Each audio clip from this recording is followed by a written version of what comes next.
Ihr habt euch die beste oder gar teuerste Fiederrute mit dem besten Setup zugelegt und stellt immer noch fest, dass ihr nicht auf die gewünschte Wurfweite kommt. Hier 5 Tipps und du wirfst weiter. Und am Ende gibt es wieder einen Bonustipp von mir. Bleibt dran! Hallo an alle und hier ist Michael Schlögl von MS Friedfischen TV und in diesem Kanal dreht sich alles um modernes Friedfischangeln pur. Wer gerne mehr solche Videos sehen möchte, der drückt den Gratis-Abo-Button mit der Glocke unten und ist stets informiert. Lasst uns jetzt reinspringen.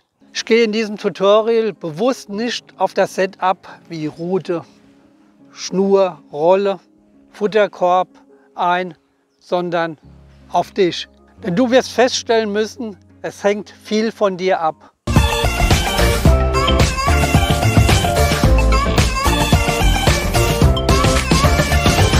Tipp Nummer 1.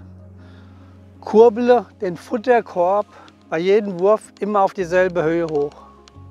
Somit hast du beim Abdrücken und Loslassen am Finger immer den gleichen Druck drauf.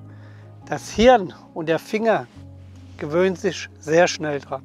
Kurbelst du den Korb ziemlich hoch, in der Nähe so ca. 50 cm nur von der Spitze weg, so wird dein Wurf eher flacher ausfallen. Er wird zwar präzise, aber du wirst nicht weit genug vermutlich werfen. Ganz klar, es gibt auch Ausnahmeangler, die beherrschen dies. Das musst du aber nicht. Lässt du den Korb zu lange zur Spitze hin baumeln, so bekommst du zwar mehr Wurfweite, aber der Wurf geht mehr in die Höhe zum Himmel raus und er wird vor allem bei Seitenwind sehr ungenau, da viel Schnur als Angriffsfläche in der Luft ist. Ich finde daher 1 Meter bis 1,20 Meter Futterkorb weg von der Spitze für mich persönlich wohlgemerkt als optimal an. Der Wurf wird nicht zu flach und auch nicht zu hoch, die Präzision und die Wurfweite stimmt.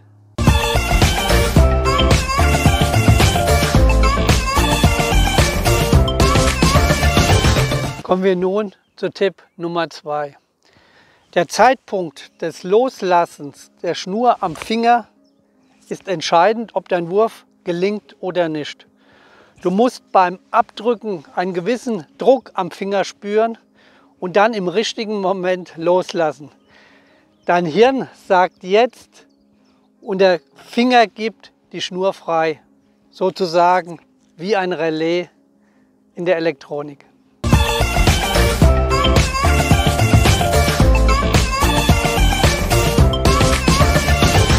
Und schon sind wir bei Tipp Nummer 4 angelangt. Lass dich auf keinen Fall ablenken. In dem Moment, wo du deinen Wurf ansetzt und du wirst vom Gelaber hinten von anderen abgelenkt, wirst du automatisch irritiert. Hi Michael, wie viel Fisch hast du heute schon gefangen?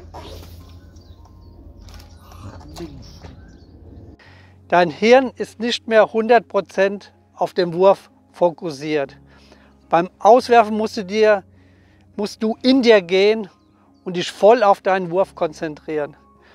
So kannst du es auch mit anderen Sportarten vergleichen, wie beim Speerwerfen, Hammerwerfen, Diskus und so weiter.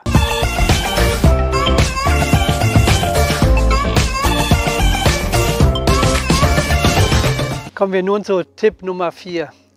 Beim Wurf benötigst du volle Beinfreiheit.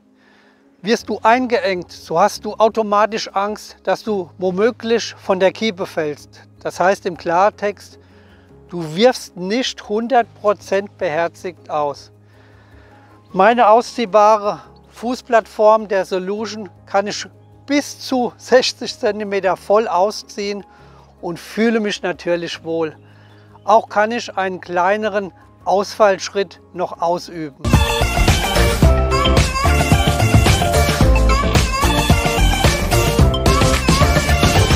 Kommen wir nun zu Tipp Nummer 5.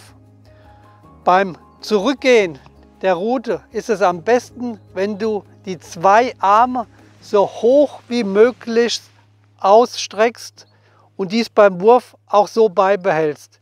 Dann wirfst du automatisch höher.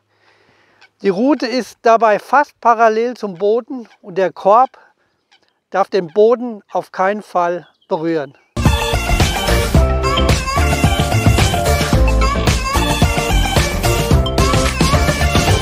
Nun mal wieder zum Bonustipp. Lass den Korb hinten nicht ruhen. Ich sehe oft Angler, die konzentrieren sich zwar auf den Wurf, aber warten hinten einfach viel zu lange, bevor sie abdrücken. Das ist ein Fehler. In Ruheposition wirft man weniger weit. Nutzt einfach die Anfangsgeschwindigkeit von deinem nach hinten schwingenden Pendel sofort aus und übertrage es auf deinen Wurf. Das hilft ungemein.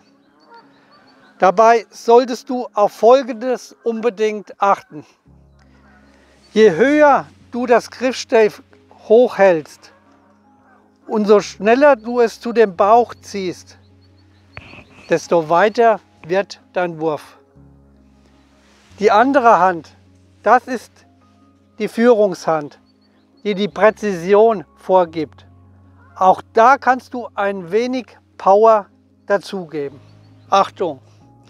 Übst du zu viel Druck auf die Führungshand aus, dann zerreißt du den Wurf und er bricht aus. Ich hoffe, ich konnte euch weiterhelfen.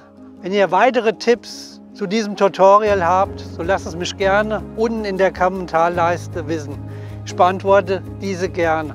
Wenn euch das Filmchen gefallen hat, so würde ich mich für ein Like freuen. Ich sage mal wieder danke fürs Zuschauen und bis zum nächsten Film. Euer MS.